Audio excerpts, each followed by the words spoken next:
Assalamualaikum warahmatullahi wabarakatuh. Pada kesempatan kali ini, kami akan mempresentasikan proyek akhir kami pada mata kuliah Sistem Dinamik. Saya, Nurul Hidayah, dengan NIM 2012-4019, bersama dengan rekan saya, Rika Rahim, dengan NIM 2012-4007. Adapun artikel yang kami angkat dengan judul Stability and Hope Bifurcation of a Modified Laser-Gower Predator-Prey Model with Smith-Crow NBD Functional Response. Adapun model yang diberikan pada artikel dengan model predator prey dengan modifikasi Leslie-Gower and response fungsional jadi sebagai berikut. Dengan U sebagai populasi prey, P sebagai populasi predator, parameter A, M, K, delta, dan C merupakan parameter positif. Selanjutnya akan ditentukan titik equilibrium dari sistem yang diberikan. Dengan menyamakan semua sistem sama dengan 0, kita akan memperoleh titik equilibrium. Setelah dianalisis, diperoleh titik equilibrium yang pertama, yakni E0 sama dengan 0,0, titik equilibrium yang kedua, atau disimpulkan dengan E1, yakni 1,0, E2 sama dengan 0, K per C, dan equilibrium ketiga, atau yang keempat, adalah U hat, V hat, di mana U hat sama dengan C ditambah 1 dikurang M per M dikali A ditambah C ditambah 1, dan V hat sama dengan U ditambah K per C. Selanjutnya akan dianalisis kestabilan sistem di masing-masing titik equilibrium.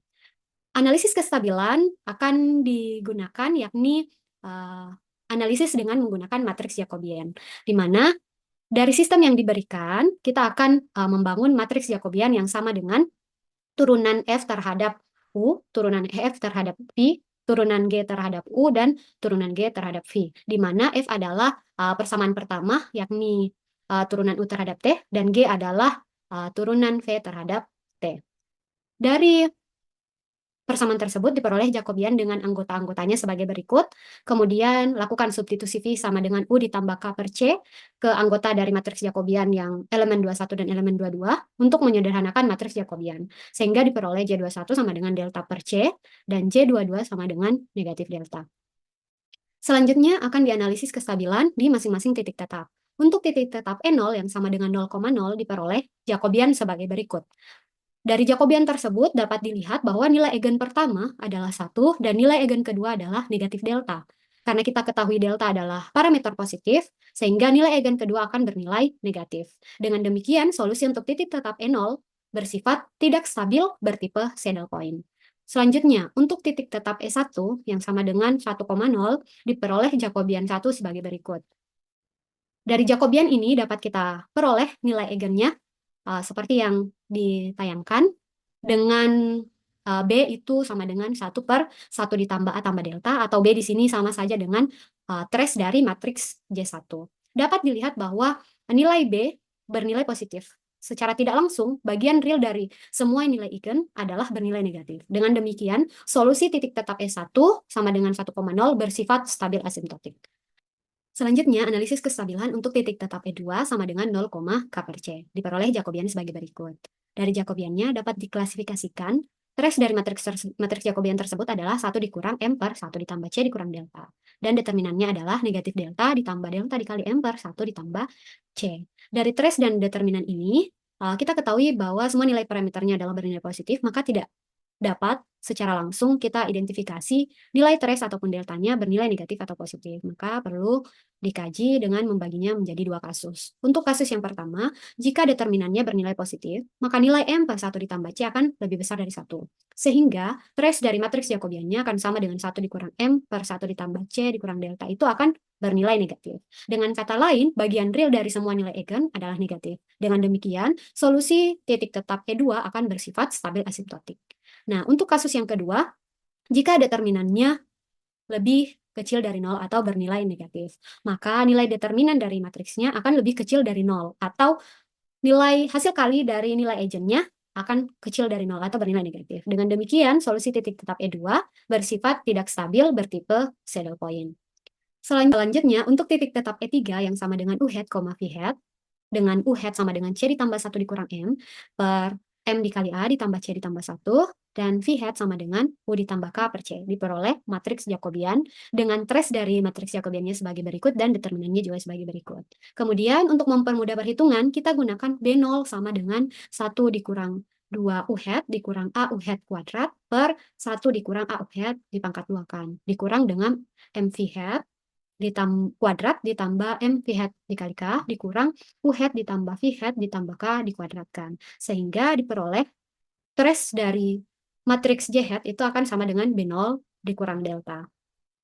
Karena parameter CAMK delta semuanya adalah parameter positif, dapat disimpulkan 3 kasus. Yang pertama, jika delta lebih besar dari 0, maka trace dari matriks Jacobiannya akan bernilai negatif. Sehingga titik tetap E3 akan bersifat stabil asymptotik. Sebaliknya, jika delta kurang dari 0, maka trace dari matriksnya akan bernilai positif. Maka titik tetap E3 adalah tidak stabil.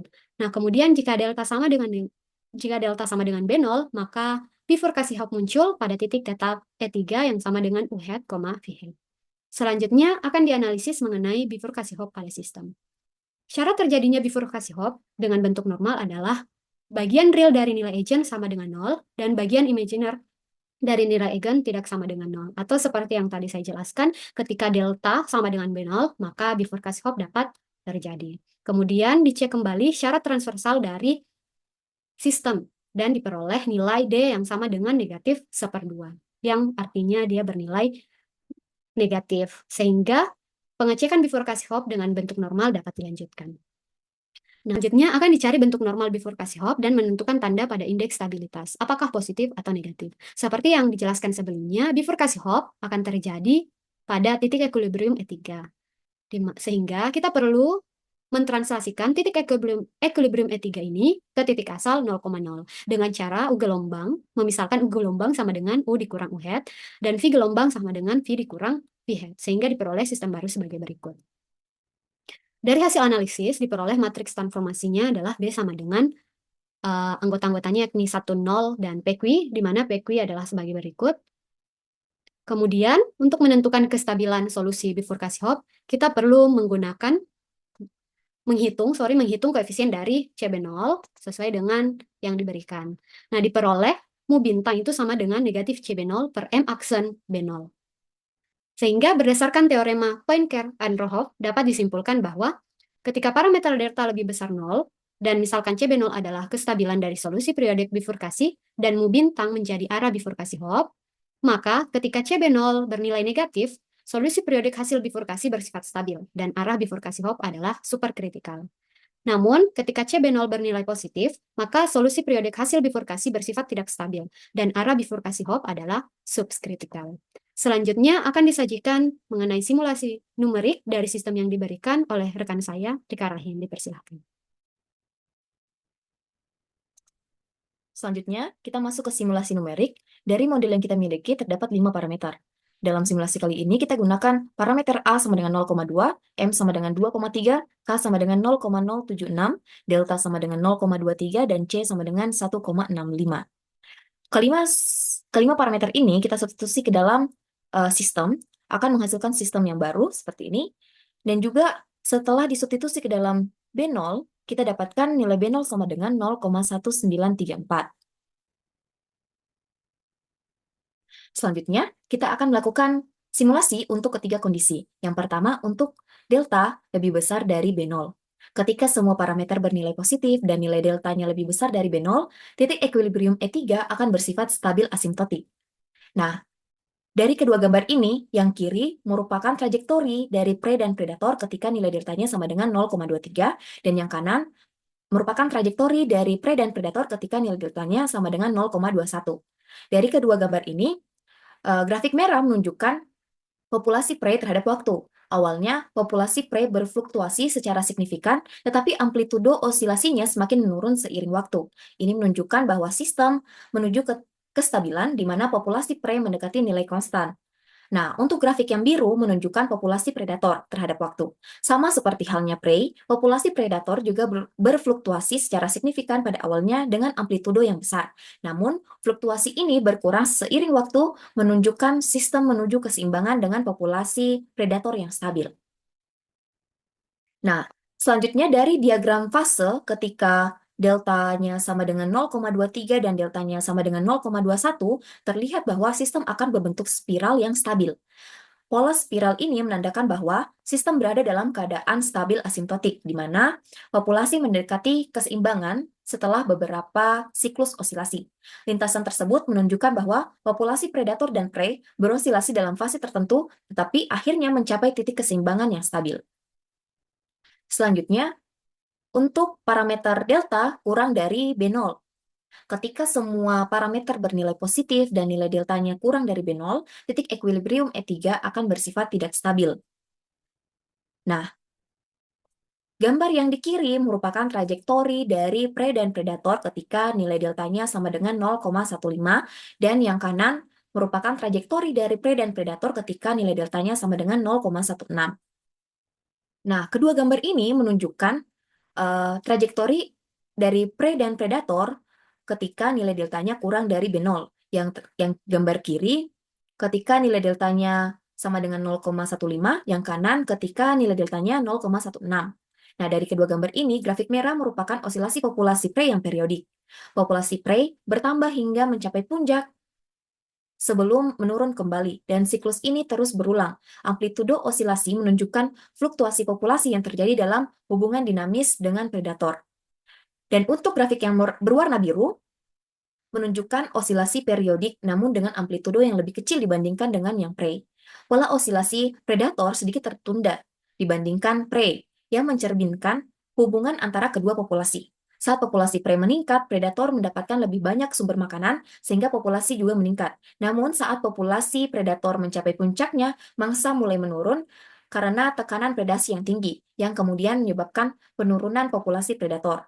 Nah, dari kedua gambar ini terlihat bahwa sistem ini stabil secara periodik pada kedua grafik, baik itu trajektori prey maupun trajektori predator. Populasi kedua spesies menunjukkan pola osilasi yang teratur dengan amplitudo yang tetap. Ini menunjukkan bahwa sistem mencapai keseimbangan dinamis di mana populasi predator dan prey tidak tumbuh ataupun menurun tanpa batas, tetapi berosilasi dalam siklus yang stabil.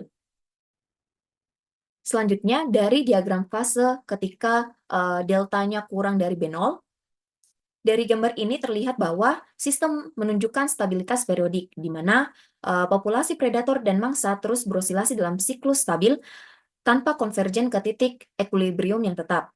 Sistem ini memiliki lintasan fase dengan osilasi populasi predator dan mangsa yang cukup lebar. Lintasan ini membentuk orbit tertutup yang mencerminkan dinamika populasi yang berosilasi tetapi stabil. Dari gambar ini juga terlihat bahwa tidak ada titik equilibrium yang stabil secara asimptotik, yaitu terlihat bahwa tidak ada spiral yang menyusut menuju pusat. Ini menunjukkan bahwa sistem berada dalam stabilitas periodik di mana populasi terus berosilasi dalam lintasan siklus. Selanjutnya, untuk delta sama dengan B0, dari diagram fasenya, terlihat bahwa sistem memiliki lintasan spiral menuju ke suatu wilayah di sekitar titik pusatnya. Spiral ini menandakan adanya osilasi populasi predator dan prey yang berangsur-angsur terfokus. Pola ini merepresentasikan dinamika stabil secara asimptotik pada kondisi mendekati batas bifurkasi. Karena delta tepat berada di nilai bifurkasi, sistem berada dalam transisi antara stabilitas asimptotik dan bifurkasi periodik. Spiral ini juga menunjukkan bahwa sistem tetap stabil. Nah, dari gambar ini terlihat banyak lintasan fase atau orbit yang dimulai dari berbagai kondisi awal. Seiring waktu, lintasan-lintasan ini konvergen menuju sebuah limit cycle, di mana limit cycle ini terjadi ketika nilai parameter delta sama dengan B0 sama dengan 0,1934. Nah, berdasarkan hasil simulasi numerik dan analisis diagram fase, dapat disimpulkan bahwa sistem ini merupakan supercritical Hopf bifurcation, karena yang pertama, orbit limit yang muncul untuk delta kurang dari B0 stabil.